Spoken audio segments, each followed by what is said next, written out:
Today I'd like to talk about using a timeout trigger on the MSO5000. Now this same trigger is available on a number of scopes, not only by Rigol but also by other manufacturers.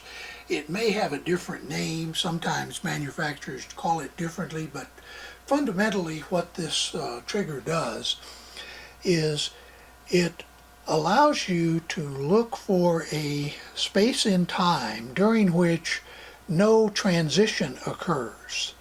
So let me show you what's going on here. Notice that the signal that is being displayed is from the DS6000 Rigol demonstrator board, and the purpose of the signal is to produce what they call a frequent anomaly.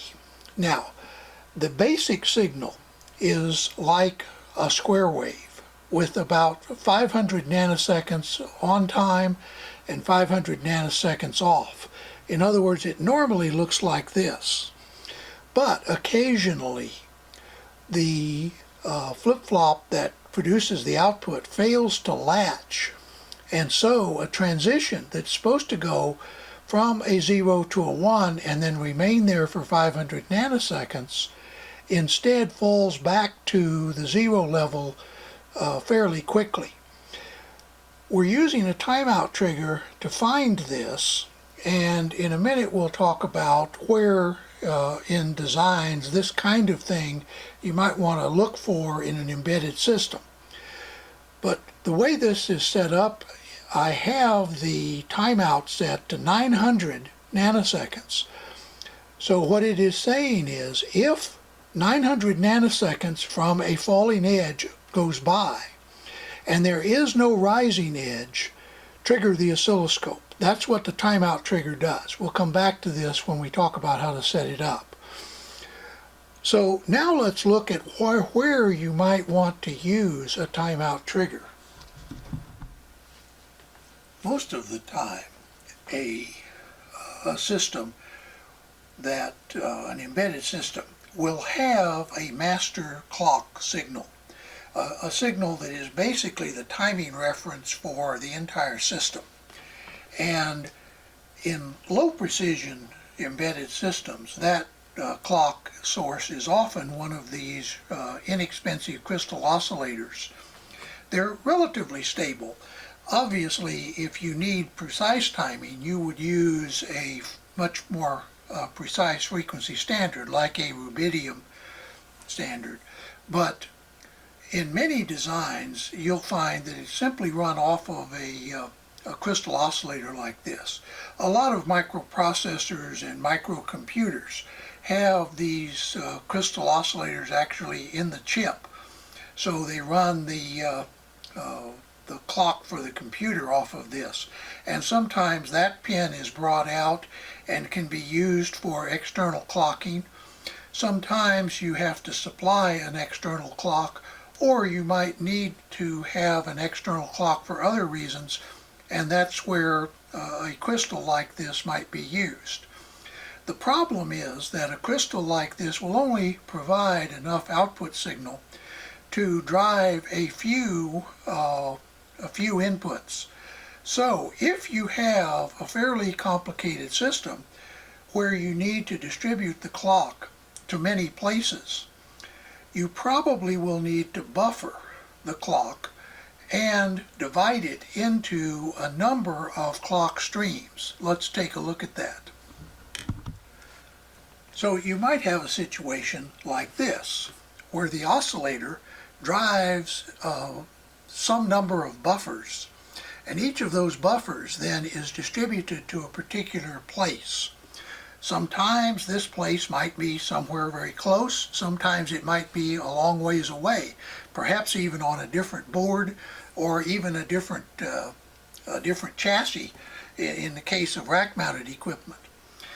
And so one of the things that you would like to do is to make sure that each of these clocks is synchronized with all the others, so that you can depend that when this edge rises, so does this edge and this edge. But obviously in a situation like this, there will be times when you will have skew. In other words, one of them will occur. I'm going to draw them together here. Suppose this one rises at this point, but this one doesn't rise until a little bit later. That is called clock skew, and we'll talk about that in a future video.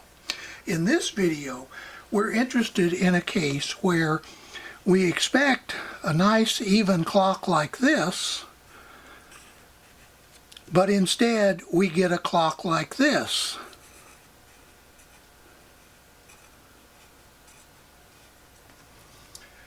In other words, the problem is that this clock that was supposed to occur here either didn't occur, or it only occurred, as in the case we're looking at on the MSO5000, it briefly went to a 1 and then fell back, so that there is a gap in the clock pulse train.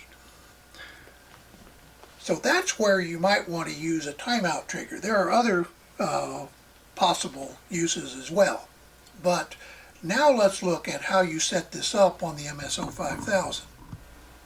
So let's suppose that you're triggering on the clock using the edge trigger, which is the trigger that this scope defaults to when you press auto set.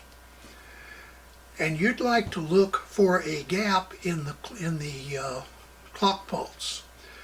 You go over to, first you get the trigger menu, and then you go to type, and you come down here to timeout.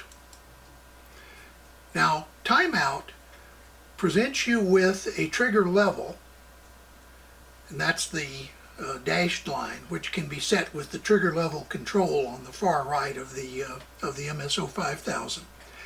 And you'll notice that it's already set up to work with channel 1 as the source. The slope is falling, and the timeout is 900 nanoseconds. Now, let's increase the timeout so that the let's see, 2 clock cycles. Each clock cycle is a microsecond. So let's set the timeout to 2 microseconds. And you notice now it no longer is triggering, because there's never a time in this clock when 2 microseconds goes by without there being a transition. Let's try 1 microsecond. Even there it doesn't work. But now let's go down to 900 nanoseconds. In other words, 0.9 microseconds.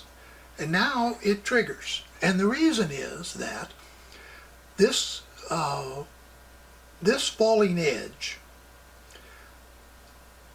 occurs more than 900 nanoseconds before this rising edge. In other words, there's more than 900 nanoseconds. Let me move the display a little bit so that you can see that.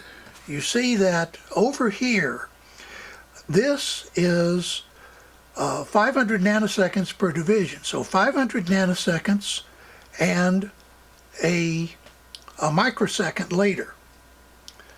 But 900 nanoseconds, which is right in this area, is long enough to show us this anomaly.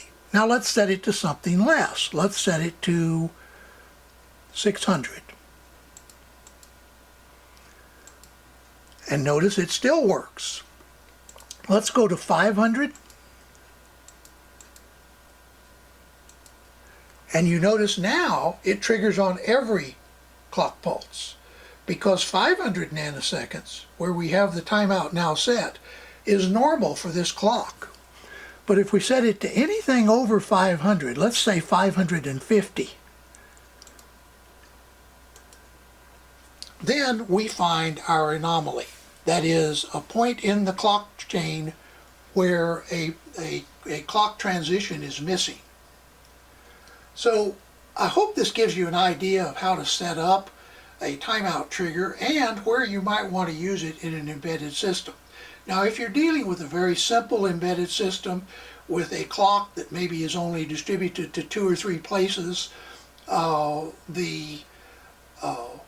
you may still have a bad oscillator or a bad clock source, but in general you won't have the case where the clock is good in one part of the system but bad in another. But that is the most common failure in larger embedded systems. When the clock fails, it's because one of the clocks is not running synchronously with all of the others, or maybe another way to put it is the clock distribution.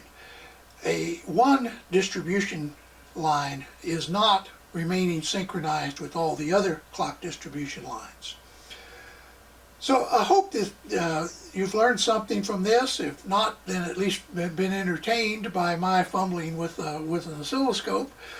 But look forward to some more videos. I think maybe we might take a look at another use for the MSO5000 or similar scopes in checking out clock signals in embedded systems. But for now, stay tuned. There will be more. Stay safe. Have a nice day.